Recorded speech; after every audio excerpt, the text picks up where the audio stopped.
Bismillahirrahmanirrahim. Subhanaka la ilma lana illa ma 'allamtana innaka antal alimul hakim. Allahumma shalli wa sallim ala sayyidina Muhammad wa ala alihi wa sahbihi ajmain. Amma ba'du. Yang sangat saya hormati Dekan Fakultas Kedokteran UGM, juga tri dari Profesor Zaini, Profesor Ova Amelia, yang terhormat Dr. Naini, Dr. Profesor Dr. Madarina Zulia, dan semua yang hadir, termasuk teman kami Dr. Zulfikar, semua teman-teman kru, semua yang dari UGM, semua pendengar yang sangat saya hormati. Saya tidak akan cerita tentang perspektif kesehatan karena ini wilayah yang menangani kesehatan. Mereka lebih spesifik, lebih tahu. Tapi saya akan cerita tentang sejarah kurban. Saya masih ingat pesanan Pak Zaini, berkali-kali beliau bilang saya, agama yang masuk negara enggak konflik itu diantaranya paling spesial itu Indonesia, karena para wali ini mendampingi kultur daerahnya tapi tidak benturan. Misalnya kalau orang Jawa dulu pakai sesajen di sawah-sawah, katanya dimakan penunggunya. Ya penunggunya sawah itu kalau dulu ya pikirannya itu makhluk gaib. Di era modern ya penunggunya itu ya kambing, ayam itu. Jadi ya memang yang makan itu akhirnya. Tapi dulu itu aneh, diistilahkan dimakan penunggunya. Kalimat penunggu itu apa ya gak jelas, apa dengan tanda petik, apa penunggu betul gak jelas. Wali-wali datang tidak mengkafirkan itu, tapi terus dirubah jadi sedekah ke tetangga-tetangga. Jadi kultur itu enggak dilawan tapi cukup diubah. Jadi makani demit menjadi sedekah ke tetangga.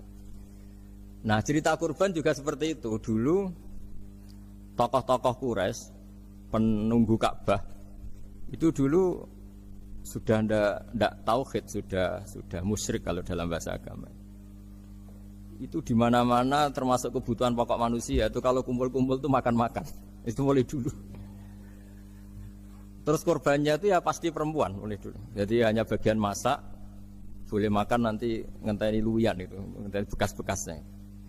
Sehingga yang nyortir Abu Jahal CS itu. Jadi yang kurban harus hewannya bagus, spesial, bahkan nggak boleh dikawinkan. Hewan yang mau dikorbankan itu nggak boleh dikawinkan, nggak boleh pernah dikendarai, nggak boleh pernah dipakai bajak sawah dan sebagainya.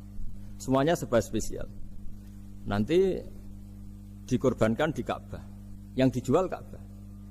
Nah pertanyaannya, Ka'bah ini nggak pemakan daging, yang untung ya ketua-ketuanya ini. Karena Ka'bah tidak doyan daging.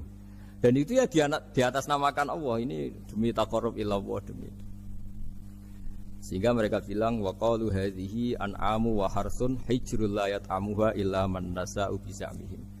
Ini hewan kurban harus spesial dan yang berhak makan hanya orang-orang spesial, yaitu para penunggu Ka'bah, para sadanatul bait.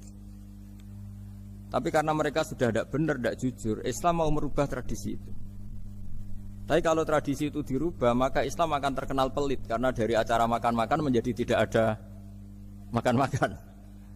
Jadi kadang kebenaran itu harus diganti dengan sesuatu yang tidak ekstrim, karena tadi dari acara makan-makan menjadi sama sekali nggak makan-makan. Maka terus diganti oleh Islam dengan kalimat udhiyah, dengan kata kurban.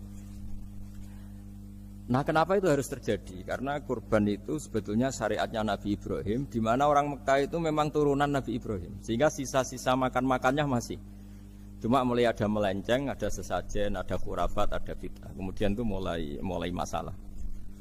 Terus Rasulullah Muhammad SAW datang ingin benahi itu. Tapi yang dibenahi adalah menghilangkan kemusyrikannya, bukan makan-makannya. Akhirnya diganti oleh udhiyah. Nah, kenapa ada kurban? Kalau dalam banyak literatur, Nabi Ibrahim alaihissalam itu nabi yang paling, dengan tanda kutip, mengklaim kalau beliau itu orang paling sayang kepada Allah, paling dekat kepada Allah. Gak ada yang dicintai selain Allah. Beliau memaklumatkan itu baik secara lisan maupun di gemuruh hatinya, di bisikan hatinya, di detak jantungnya, pikirannya seperti itu. Pas itu beliau belum punya putra karena beliau termasuk lambat punya anak. Suatu saat ditakdir punya putra, yaitu Ismail. Pas seneng-senengnya jalan, pas seneng-senengnya punya anak, sama Allah disuruh nyembelih. Anak kamu